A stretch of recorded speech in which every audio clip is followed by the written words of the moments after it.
Bharatiya Janata party ने वर्ष 2026 में होने वाले राज्यसभा चुनाव और एक राज्यसभा उपचुनाव के लिए अपने उम्मीदवारों की बहुप्रतीक्षित सूची अब जारी कर दी है। पार्टी द्वारा घोषित इस सूची को केवल उम्मीदवारों की घोषणा भर नहीं माना जा रहा है, बल्कि इसे आगामी राजनीतिक रणनीति और संगठनात्मक दिशा के संकेत के रूप में भी देखा जा रहा है। भाजपा ने विभिन्न राज्यों से ऐसे नेताओं को मैदान में उतारा है जिनका संगठन और क्षेत्रीय राजनीति में मजबूत प्रभाव माना जाता है।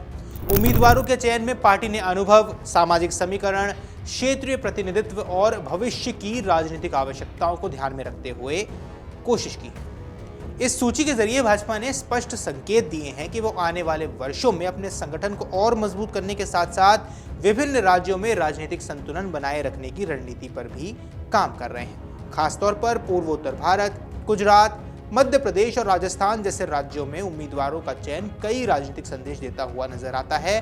तो चलिए इस वीडियो में आपको बताते हैं इस पूरी लिस्ट के बारे में कि आखिर कौन से हैं वो नेता जिन्हें अब उम्मीदवार बनाया गया है। भाजपा ने अरुणाचल प्रदेश से वरिष्ठ नेता ताय तगाक को राज्यसभा उम्मीदवार बनाया है। आपको बता दें, ताय तगाक लंबे समय से राज्य की राजनीति और संगठन में सक्रिय भूमिका निभाते रहे हैं। उन्हें उम्मीदवार बनाए जाने को पूर्वोत्तर राज्यों में भाजपा की बढ़ती राजनीतिक पकड़ को मजबूत करने के प्रयास के रूप में देखा जा रहा है। पूर्वोत्तर क्षेत्र भाजपा के लिए पिछले एक दशक में राजनीतिक रूप से बेहद महत्वपूर्ण बनकर उभरा है। ऐसे में ताई तगाक को राज्यसभा भेजने का फैसला क्षेत्रीय नेतृत्व को महत्व देने की रणनीति का हिस्सा माना जा रहा है। राजनीतिक विश्लेषकों का मानना है कि इससे अरुणाचल प्रदेश में पार्टी कार्यकर्ताओं और स्थानीय नेतृत्व को सकारात्मक संदेश मिलेगा।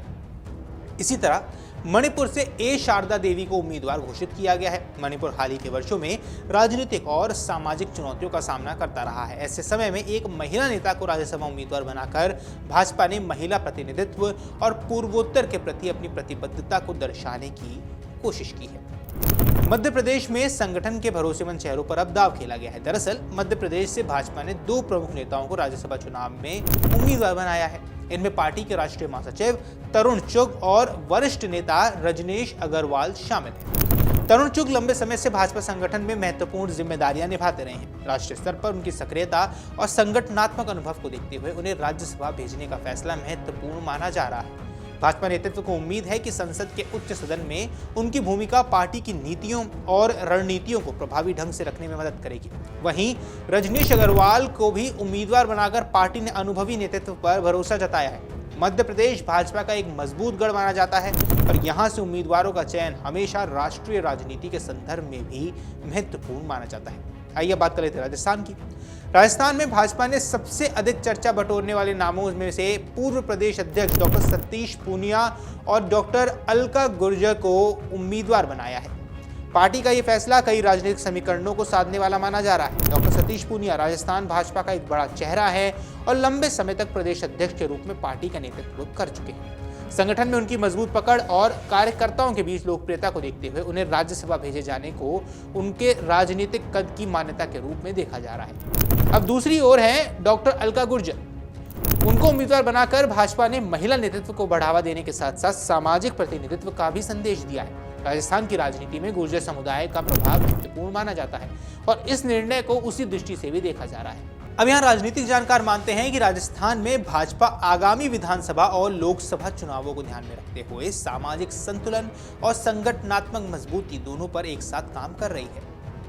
अब प्रधानमंत्री नरेंद्र मोदी और गृह मंत्री अमित शाह के गृह राज्य गुजरात से भाजपा ने 4 उम्मीदवारों पर भरोसा जताया है। पार्टी ने राजू भाई शुक्ला, मुकेश भाई राठवा, मान सिंह परमार और जितेंद्र मेघजी भाई कंजारिया को राज्यसभा चुनाव के लिए मैदान में उतारा है। गुजरात भाजपा के लिए केवल राजनीतिक रूप से ही नहीं बल्कि संगठनात्मक दृष्टि से भी बेहद महत्वपूर्ण राज्य माना जाता है। ऐसे में उम्मीदवारों के चयन में पार्टी ने विभिन्न सामाजिक वर्गों और क्षेत्रों को प्रतिनिधित्व देने की कोशिश की है। मुकेश भाई राठवा और मान सिंह परमार जैसे नामों को शामिल कर भाजपा ने आदिवासी समुदायों तक अपनी पहुंच और मजबूत करने का प्रयास किया है।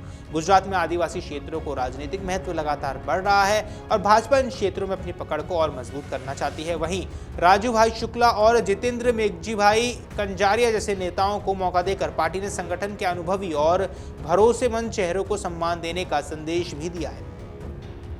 राज्यसभा चुनाव के अलावा भाजपा ने ओडिशा में होने वाले राज्यसभा उपचुनाव के लिए भी अपने उम्मीदवार की घोषणा कर दी। पार्टी ने देबाशीष सामंतराय को उम्मीदवार बनाया है। ओडिशा में भाजपा लगातार अपने राजनीतिक विस्तार की कोशिश कर रही है। पिछले कुछ वर्षों में पार्टी ने राज्य में अपनी उपस्थिति मजबूत की है और विधानसभा तथा लोकसभा चुनावों में बेहतर प्रदर्शन भी किया है। ऐसे में देबाशीष सामंतराय को उम्मीदवार बनाना राज्य में भाजपा के दीर्घकालिक रणनीति का हिस्सा माना जा रहा है। अब भाजपा द्वारा घोषित राज्यसभा चुनाव 2026 के उम्मीदवारों की सूची आपको बता देते हैं। अरुणाचल प्रदेश से ताय तगाक, गुजरात से राजू भाई शुक्ला, मुकेश भाई राठवा, मान सिंह परमार, जितेंद्र मेघजी भाई कंजानी। मध्य प्रदेश से तरुण चुग, रजनेश अग्रवाल। बात अगर मणिपुर की कर ले तो ए शारदा देवी, और राजस्थान से डॉक्टर अलका गुर्जर, डॉक्टर सतीश पुनिया। ओडिशा जहां राज्यसभा उपचुनाव होना है वहां से देबाशीष सामंतराय को चुना गया है। अब भाजपा की इस सूची का विश्लेषण करें तो ये बात स्पष्ट होती है कि पार्टी ने केवल चुनावी गणित को ध्यान में रखकर उम्मीदवारों का चयन नहीं किया है, बल्कि संगठनात्मक मजबूती, सामाजिक प्रतिनिधित्व, महिला भागीदारी और क्षेत्रीय संतुलन को भी प्राथमिकता दी है। पूर्वोत्तर में क्षेत्रीय नेतृत्व को महत्व देना, राजस्थान में अनुभवी नेताओं को आगे लाना, गुजरात में सामाजिक समीकरण साधना और मध्य प्रदेश में संगठन के भरोसेमंद चेहरों को मौका देना भाजपा की व्यापक राजनीति रणनीति का हिस्सा माना जा रहा है। राजनीतिक विशेषज्ञ मानते हैं कि राज्यसभा चुनाव भले ही सीधे जनता के मतदान से नहीं होते, लेकिन इन चुनावों के जरिए राजनीतिक दल अपने संगठनात्मक संदेश और भविष्य की दिशा भी तय करते हैं। भाजपा की ये सूची भी इसी दृष्टिकोण को दर्शाती है। अब आने वाले दिनों में अन्य दलों द्वारा उम्मीदवारों की घोषणा के बाद राज्यसभा चुनाव का राजनीतिक माहौल और ज्यादा दिलचस्प होने की संभावना है। बाकी इस पर आपकी क्या कुछ राय है, हमें कमेंट सेक्शन पर जरूर बताएं। फिलहाल के लिए इस वीडियो में इतना ही। नमस्कार। अगर आप ये वीडियो YouTube पर देख रहे हैं तो हमारे चैनल को सब्सक्राइब कर बेल आइकन दबाएं और Facebook पर देख रहे हैं तो हमारे पेज को लाइक करें।